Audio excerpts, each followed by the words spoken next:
Good morning, good morning, good morning. Buenos dias, mi gente. Yo, yo. Welcome to Daily Discipline number 454 in a row. My name's Rob Hoback. Happy that you're here. Honored and humbled that you keep coming back like for reals. Hey, this is going to be the take I'm going to use regardless of how this goes. You'll understand why I'm saying that in a minute. But I've been working at this for about 45 minutes. I got to get it done and get the kids up and get to work. So, hey, it's a manic Monday. It is January the 13th. It's a work day. So it's time to get to work. Let's do this. First things first, I'm still the realist and I am a brother. Yep. The reason I'm bringing that up is that today is the 31st anniversary of my older brother, David Hoback, dying in a car accident.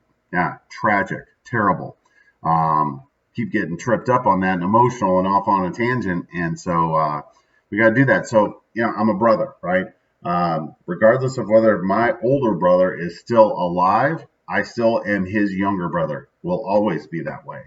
I also have big brother responsibilities. I got 4 younger sisters, and we all have the baby, big sexy, so I got big brother responsibilities there. I think I'm doing a pretty good job, right? Not perfect. There's always room for improvement. And then I also have brother duties with a bunch of people here, right? Some big brother stuff, some little brother stuff. There's been a bunch of dudes that have filled in admirably, uh, in that big brother spot. Hobie, Uncle Jay, the Irish Tornado, Russ, Uncle Buck, just people showing you the ropes, right? Putting their arm around you, like, I got you, bro.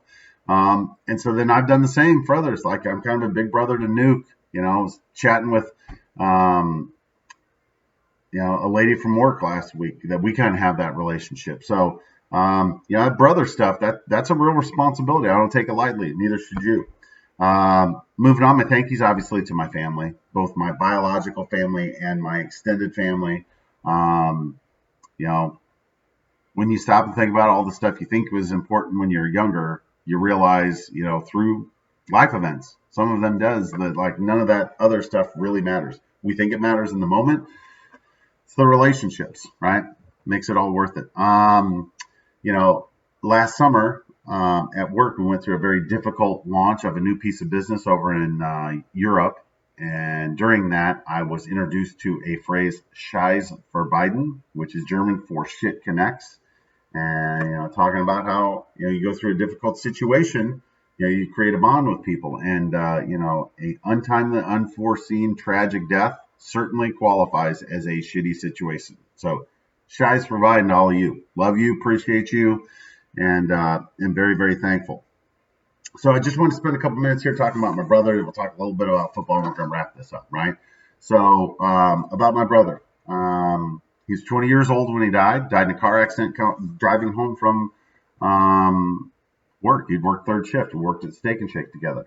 And so he's a real artistic dude. And back then, it was a cash only business. So we had this safe in the floor and all this shit. And so you'd count up all the money, put it in a deposit ticket, do your paperwork, put it in a bag, and then write the date on. Well, because he was creative, he couldn't just write the date on it. He drew a tombstone and rest in peace and all this stuff. And then when I found that out a few weeks later, I was like, man, that's kind of creepy. I'm like, well, it's not really. Now that I know, but like, no, that was the juice letting him know, like, hey, somebody's going to die here, right? Unfortunately, it was him. Right? Had he known, I'm sure he would have probably spent a little more time with his mom, called his dad, let his little brother know everything's going to be all right. To this day, I truly believe that when we moved in here and Kitty Purry emerged from back, that was his spirit, just making sure and like, hey, it's going to be okay. And make sure Jack was okay. And then once we knew Jack was going to be okay, he was out of here. So I appreciate you stopping back by. Love you, miss you, for reals. But anyway, yeah. So the morning that he died, I was with Russ, and we were driving. We were driving to Bloomington Truck Parts, his family's business. And as we were going, car went the other way, and tow truck wrecker with my brother's car on it. And Russ looked at it and looked at me. He's like, hey, do you think that's you? And I'm like, he should be home by now. He's like, I sure hope so, because if that was him, and he stopped himself from saying anything. And it was, we're talking like 2 minutes later, we're pulling into his family business. I walk in the door, and it felt like there was 2 or 3 people like, hey, you need to call your mom. And like people like were like aggressively telling me that. So I knew something was up, right? Turns out that, part of their family was part of the first response team. So they knew that he was gone. And looking back, I knew too, right? I knew in that moment when I saw his car, just like Todd did.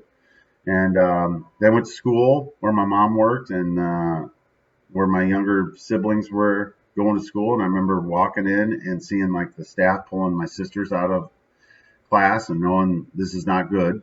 Walk in the office and everybody's sobbing and weeping. And my mom couldn't even talk, right? It was awful.